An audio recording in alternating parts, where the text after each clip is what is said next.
Hi dear students and parents. വിവിധ entrance പരീക്ഷകളെ കുറിച്ചുള്ള കൃത്യമായ വിവരങ്ങൾ നിങ്ങളിലേക്ക് എത്തിക്കാനായിട്ട് സൈലം എൻട്രൻസ് ഇൻഫോ സീരീസ് സീസ് എന്നുള്ള പുതിയൊരു വീഡിയോ സീരീസ് ആരംഭിക്കുകയാണ്. ആ വീഡിയോ സീരീസിലെ ആദ്യത്തെ ഒരു വീഡിയോ ആണ്. ഇന്ന് നമ്മൾ നീറ്റുമായിട്ട് ബന്ധപ്പെട്ട പ്രധാനപ്പെട്ട കാര്യങ്ങളാണ് പറയുന്നത്. നീറ്റിന്റെ റോഡ് മാപ്പ് എന്നാണ് ഞാനൊരു വീഡിയോക്ക് പേരിട്ടിരിക്കുന്നത്. അങ്ങനെ പറയാൻ കാരണം പല കുട്ടികളും നീറ്റ് പരീക്ഷ എഴുതുന്നു. 2026 നീറ്റ് പരീക്ഷ എഴുതുന്നു. അതിൽ ആദ്യമായിട്ട് എഴുതുന്ന കുട്ടികളുണ്ട്, കഴിഞ്ഞ പ്രാവശ്യം എഴുതിയ കുട്ടികളുണ്ട്, ഒന്നിലധികം പ്രാവശ്യം എഴുതിയ കുട്ടികളുണ്ട്. പക്ഷെ പലർക്കും ഇതിന്റെ പ്രൊസീജിയർ എന്താണ്, ഇനി എന്താണ്, പരീക്ഷ കഴിഞ്ഞിട്ടുള്ള കാര്യങ്ങൾ എന്താണ്, ആ കാര്യങ്ങളെ കുറിച്ച് കൃത്യമായിട്ടൊരു ധാരണയില്ല. അപ്പൊ അതിന്റെ ഒരു ധാരണ തരാനാണ് ഈ ഒരു കൊച്ചു വീഡിയോ. നേരെ നമുക്ക് വീഡിയോയിലേക്ക് പോവാം. ആദ്യമായിട്ട് നമുക്ക് നീറ്റിന്റെ റോഡ് മാപ്പിൽ ആദ്യമായിട്ട് വരുന്ന നീറ്റിന്റെ എക്സാം ഡേറ്റ് നിങ്ങൾക്ക് എല്ലാവർക്കും അറിയാം. 2026 മെയ് 3 ഞായറാഴ്ച ഉച്ചയ്ക്ക് 2 മണി മുതൽ 5:20 വരെയാണ് നീറ്റ് പരീക്ഷ നടക്കുന്നത്.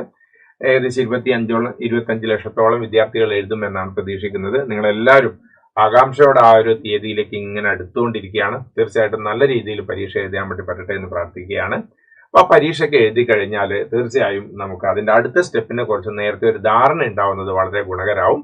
അപ്പൊ നമുക്ക് എക്സാം എഴുതി കഴിഞ്ഞാൽ ഓൾമോസ്റ്റ് നമുക്ക് മെയ് ലാസ്റ്റ് വീക്കിൽ അതിന്റെ നിങ്ങളുടെ സ്കോർ ചെക്ക് ചെയ്യാൻ വേണ്ടി പറ്റും. നിങ്ങൾക്ക് അതിന്റെ answer key plus OMR sheet നിങ്ങൾക്ക് അവൈലബിൾ ആവും. അപ്പൊ നിങ്ങളുടെ സ്കോർ ചെക്ക് ചെയ്യാൻ വേണ്ടി പറ്റും. എന്തെങ്കിലും രീതിയിൽ നിങ്ങൾക്ക് ഒബ്ജക്ഷൻസ് ഉണ്ടെങ്കിൽ അത് റേസ് ചെയ്യാനുള്ള സമയമായിരിക്കും മെയ് ലാസ്റ്റ് വീക്ക്. അപ്പൊ മെയ് 3 പരീക്ഷ നടക്കുന്നു. മെയ് ലാസ്റ്റ് വീക്കോട് കൂടിയിട്ട് ഇതിന്റെ ആൻസർ കീസും OMR ഷീറ്റും അവൈലബിൾ ആവുന്നു. അപ്പൊ ഇവിടെയാണ് നിങ്ങൾക്ക് എന്തെങ്കിലും രീതിയിലുള്ള ബുദ്ധിമുട്ടുകൾ അതിൽ നിങ്ങൾക്ക് ഫേസ് ചെയ്തിട്ടുണ്ടെങ്കിൽ, അതായത് ക്വസ്റ്റ്യൻ സംഭവിച്ച എന്തെങ്കിലും കറക്ഷൻസോ അങ്ങനെ എന്തെങ്കിലും കാര്യങ്ങൾ ഉണ്ടെങ്കിൽ നിങ്ങളുടെ ഒബ്ജക്ഷൻസ് റേസ് ചെയ്യാനുള്ള ഒരു സിറ്റുവേഷൻ കൂടി നിങ്ങൾക്ക് ഇവിടെ കിട്ടുന്നതാണ്. പിന്നെയാണ് നിങ്ങൾക്ക് ഒരു ജൂൺ പകുതിയോട് കൂടിയിട്ട്, അല്ലെങ്കിൽ കൃത്യമായിട്ട് ഡേറ്റ് നമുക്ക് അറിയില്ല, എന്നാലും ഏകദേശം ജൂൺ പകുതിയോട് കൂടിയിട്ട് എന്ന് പറയാം, നമുക്ക് അതിന്റെ score card, all India rank, category rank വരുന്നത്. ആദ്യം വരുന്നത് ഓൾ ഇന്ത്യ റാങ്ക് ആണ്. വിവിധ സംസ്ഥാനങ്ങളുടെ റാങ്ക് ലിസ്റ്റ് പിന്നീടാണ് വരുന്നത്. ഈ ഓൾ ഇന്ത്യ റാങ്ക് വന്നു കഴിഞ്ഞാൽ നമുക്ക് അടുത്ത സ്റ്റെപ്പ് അലോട്ട്മെന്റ് പ്രോസസ്സിലേക്ക് പോവാം. അപ്പൊ നിങ്ങൾ അവിടെ ശ്രദ്ധിക്കേണ്ട കാര്യം എന്ന് വെച്ചാൽ നമുക്ക് 2 രീതിയിലുള്ള റാങ്കുകളാണ് വേണ്ടത്. ഒന്ന്, 2 രീതിയിലുള്ള അലോട്ട്മെന്റ് പ്രോസസ്സുകൾ തന്നെ 2 രീതിയിലുള്ള റാങ്കുകളുണ്ട്. ഒന്ന് ഓൾ ഇന്ത്യ റാങ്ക് വേണം, പിന്നെ അതാത് സ്റ്റേറ്റ്, അതായത് സംസ്ഥാനങ്ങളുടെ റാങ്ക് കൂടെ വേണം. അപ്പൊ അതിന്റെ ആദ്യത്തെ സ്റ്റെപ്പായിട്ടുള്ള ഓൾ ഇന്ത്യ റാങ്ക് ലിസ്റ്റ് നിങ്ങൾക്ക് വിശദമായിട്ട് നമുക്ക് അടുത്ത വീഡിയോയിൽ ഓൾ ഇന്ത്യ റാങ്ക് എത്ര വരെ കിട്ടിക്കഴിഞ്ഞാൽ ഏത് കോളേജിൽ കിട്ടുക കാര്യങ്ങൾ കൃത്യമായിട്ട് നമ്മൾ പറയുന്നുണ്ട്. അപ്പൊ ഓൾ ഇന്ത്യ റാങ്ക് നമുക്ക് ഒരു ജൂൺ പകുതിയോട് കൂടിയിട്ട് എക്സ്പെക്ട് ചെയ്യാം. ചിലപ്പോൾ അതിന് മുന്നേ വന്നേക്കാം. അടുത്തതാണ് ഏറ്റവും ഇമ്പോർട്ടന്റ് ആയിട്ട് സ്റ്റെപ്പ്.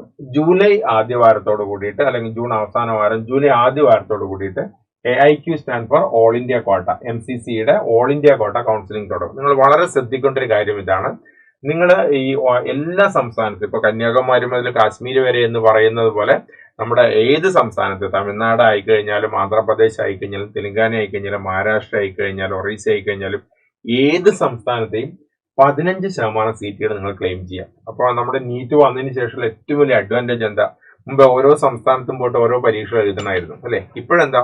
ഇപ്പോഴും കൃത്യമായിട്ട് ഒറ്റൊരു പരീക്ഷ എഴുതിയാൽ മതി. നമ്മുടെ നീറ്റ് പരീക്ഷ എഴുതി കഴിഞ്ഞാൽ ഏത് സംസ്ഥാനത്ത്, ഇന്ത്യയിൽ ഏത് നിങ്ങൾ കാശ്മീരിൽ പോയി പഠിക്കണോ പഠിക്കാം, ആന്ധ്രാപ്രദേശ് പഠിക്കണോ പഠിക്കാം, ബീഹാറിൽ പഠിക്കണോ അവിടെ പഠിക്കാം, എവിടെ വേണമെങ്കിലും പഠിക്കാം. അവിടത്തേക്ക് 15% സീറ്റിലേക്കുള്ള ഈ അലോട്ട്മെന്റ് പ്രോസസ്സിനാണ് ഓൾ ഇന്ത്യ ക്വാട്ട അഡ്മിഷൻ എന്ന് പറയുന്നത്. All India quota allotment process എന്ന് പറയുന്നത് അത് നടത്തുന്ന MCC ആണ്. അപ്പൊ ബാക്കി നമുക്ക് ഇപ്പോൾ ഉദാഹരണത്തിന് ഇപ്പൊ തമിഴ്നാട്ടിലെ 15% സീറ്റ്സ് മാത്രമേ നമുക്ക് അപ്ലൈ ചെയ്യാൻ വേണ്ടി പറ്റും. ഈ തമിഴ്നാട്ടിലെ 15% സീറ്റ്സ് കഴിഞ്ഞാൽ ബാക്കി 85% സീറ്റുകൾ തമിഴ്നാട്ടിലെ കുട്ടികൾക്ക് മാത്രമായിരിക്കും. അതുപോലെ കർണാടകത്തിലെ 15% സീറ്റുകളാണ് നമുക്ക് അപ്ലൈ ചെയ്യാൻ വേണ്ടി പറ്റുക. ബാക്കി അവിടുത്തെ 85% സീറ്റുകൾ ആർക്കായിരിക്കും? കർണാടകത്തെ കുട്ടികൾ. ഈ കാര്യം ക്ലിയർ ആയല്ലോ? അതായത് ഏത് സംസ്ഥാനം നിങ്ങൾക്ക് അപ്ലൈ ചെയ്യാം. അത് ഞാൻ കൃത്യമായിട്ട് വീഡിയോ ചെയ്യുന്നുണ്ട്. ഓരോ സംസ്ഥാനത്തെയും മികച്ച കോളേജുകൾ എന്തൊക്കെയാണ്, അവിടെ ലാസ്റ്റ് റാങ്ക് ഡീറ്റെയിൽസ് ഒക്കെ തുടർന്നുള്ള നമ്മുടെ വീഡിയോ സീരീസിൽ വരും, മറക്കാതെ കാണുക. അപ്പോൾ ഈ ഒരു പ്രോസസ്സ് മനസ്സിലായല്ലോ? ജൂലൈ ആദ്യ വാരത്തോട് കൂടിയിട്ട് ഓൾ ഇന്ത്യ ക്വാട്ട കൗൺസിലിംഗ് ആരംഭിക്കും. അതിനെ തുടർന്ന് സ്റ്റേറ്റ് ക്വാട്ട കൗൺസിലിംഗ് ഉണ്ടാവും. അപ്പൊ സ്റ്റേറ്റ് ക്വാട്ട കൗൺസിലിംഗ് നടത്തുന്നത് നമ്മുടെ കേരള എൻട്രൻസ് കമ്മീഷണറാണ്. All India quota MCC website വഴിയാണ് നടക്കുന്നത്. അപ്പൊ ഈ 2 കൗൺസിലിംഗ് പ്രോസസ്സിൽ നിങ്ങൾ പങ്കെടുക്കണം. വ്യക്തമായിട്ട് ഞാൻ പറഞ്ഞ് ശ്രദ്ധിക്കണം. ഈ 2 കൗൺസിലിംഗ് പ്രോസസ്സിലും നിങ്ങൾ പങ്കെടുക്കണം. കാരണം നമുക്ക് ഒരു സ്റ്റേറ്റ് മാത്രമായിട്ട് മാറ്റി നിർത്തുകയോ ഓൾ ഇന്ത്യ ക്വാട്ട മാത്രം മാറ്റി നിർത്തുകയോ, യു കാൻ പാർട്ടിസിപ്പേറ്റ് ബോത്തിൽ. ഏതിലൊക്കെ?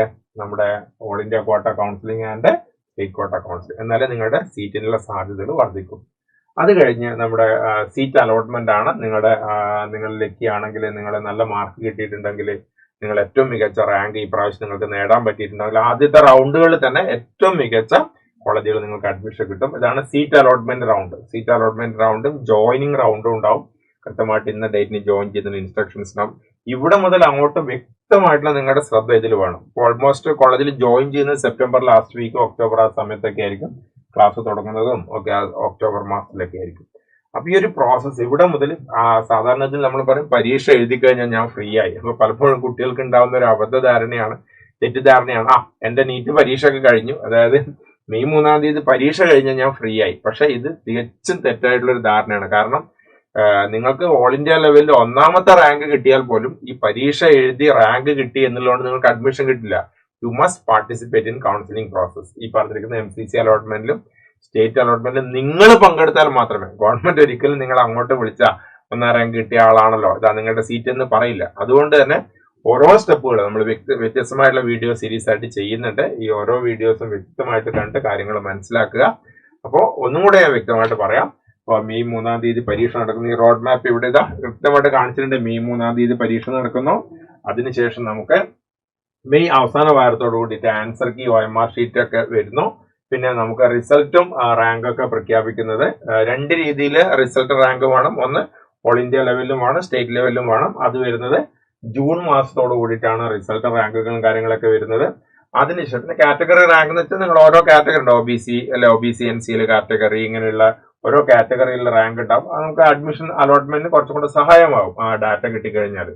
പിന്നെയാണ് ഏറ്റവും ഇമ്പോർട്ടന്റ് ആയിട്ട് നിങ്ങൾക്ക് എത്രയാണോ റാങ്ക് കിട്ടിയത് അത് വെച്ച് കൃത്യമായിട്ടുള്ള ഒരു അലോട്ട്മെന്റ് ചാർട്ട് ഉണ്ടാക്കണം. ഈ അലോട്ട്മെന്റ് ചാർട്ട് എന്ന് വെച്ചാൽ എന്താ, എത്ര കോളേജുകളുണ്ട്, ഒരുപാട് കോളേജുകളില്ലേ, പല സംസ്ഥാനത്താണ്. അപ്പൊ ഏതൊക്കെ കോളേജിലേക്ക് കൊടുക്കണതൊക്കെ വ്യക്തമായിട്ട് മനസ്സിലാക്കി ഒരു അലോട്ട്മെന്റ് ചാർട്ട് ഉണ്ടാക്കുക.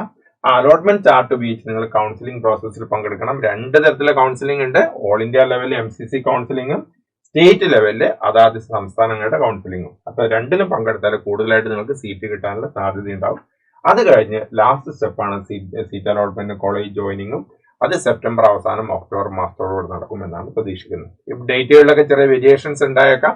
അപ്പൊ അതുകൊണ്ട് തന്നെ കൃത്യമായിട്ട് വരുന്ന വീഡിയോസ് ആയാലും എൻട്രൻസ് ഇൻഫോ സീരീസ് വീഡിയോസ് കൃത്യമായിട്ട് കാണാം. പുതിയ അപ്ഡേറ്റുകളായിട്ട് നമുക്ക് അടുത്ത വീഡിയോയിൽ കാണാം. Thank you.